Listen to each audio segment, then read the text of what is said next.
Hello and welcome back to Boiler House Garage and to part 12 of our video series testing for ethanol content in super unleaded fuels. Firstly, a bit of an update on my so far being unable to get any Jet, Golf and Total super unleaded samples. Each of the stations anywhere near me only seem to have the two options of 95 RON E10 labelled unleaded and the standard diesel. On the subject of diesel, and since I have a Honda Civic diesel in my fleet getting me over 58 mpg, I did think to test the standard and V-Power diesel options. All diesel in the UK is marked B7, meaning 7% biodiesel, despite many vehicles used here having no biodiesel marked near the fuel filler. Out of sheer curiosity, coupled with the fact that the Civic actually gets few miles per gallon on the Shell V-Power diesel, I wanted to see if its and BP's ultimate diesel options were actually 7% biodiesel.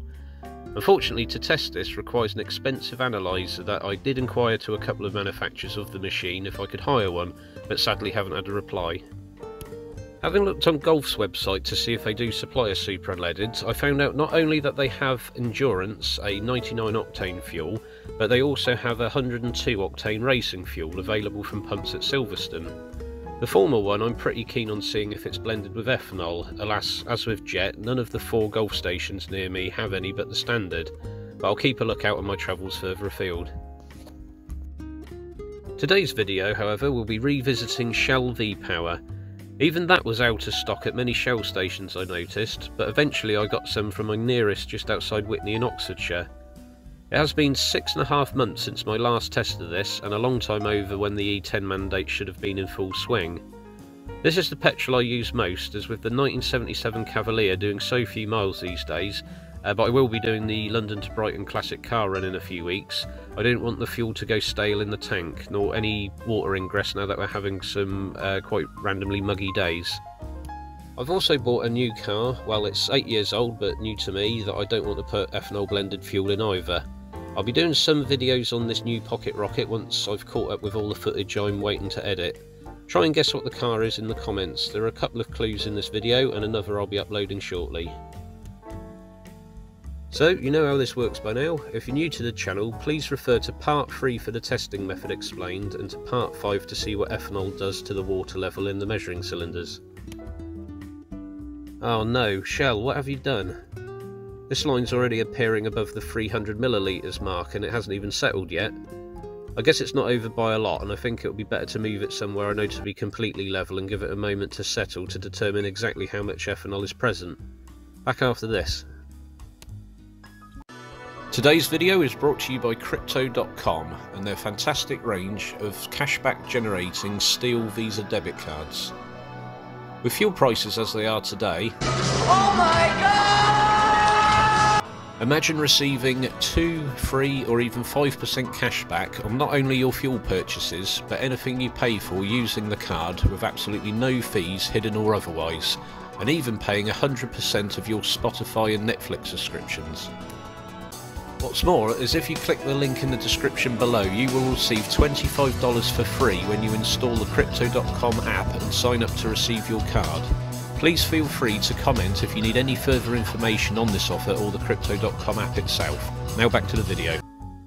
Well, after leaving it to settle on the workbench, it turns out I'm more of a wanker than you may have first thought.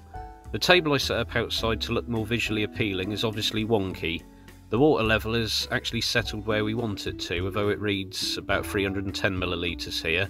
Remember I mentioned in previous videos how these cheapo measuring cylinders have a different reading on this printed side to the moulded side. Well, I measure going by the moulds, not the print, but the print shows better on camera. And hopefully you can see we are actually bang on the 300 millilitres, and there was definitely 700 millilitres of petrol with 0 ethanol as it turns out.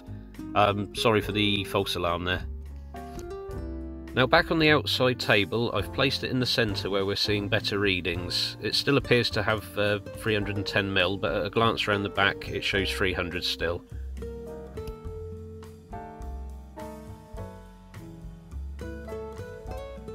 At this angle you can see the test tube leaning forward, so no wonder I got a bit of a shock from these false readings. I remember in future to check for a level surface first, and if I ever get some form of monetary gain from this channel, I'll have to invest in some better measuring cylinders. China, comes from China. On that note, I want to take the opportunity to say a big thank you to all the subscribers, both old and new. This video marks my 200 subscriber milestone, which prompted me to get on with editing some of the backlog of footage that I have.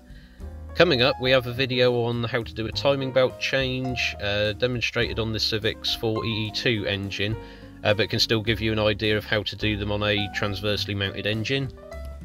I've also got a video on changing brake pads, discs, calipers, a replacement bonnet release handle, changing brake pedal rubbers, and a couple of service items on a Mini Countryman. And in the pipeline I'll be showing the new addition to the Boiler House Garage fleet. There may even be another classic shortly too, unless the deal for it falls through. And finally I'm going to do a re-upload on an old video from my previous YouTube channel, Leadfoot, about contesting speeding tickets. Yes, I was pulled over again earlier this year, but I've had success in the past using the 14-day rule and signage errors, of which I'll be doing videos for both. This time around I'll be doing the ill-advised thing that I don't actually recommend you do, and that's ignoring the ticket.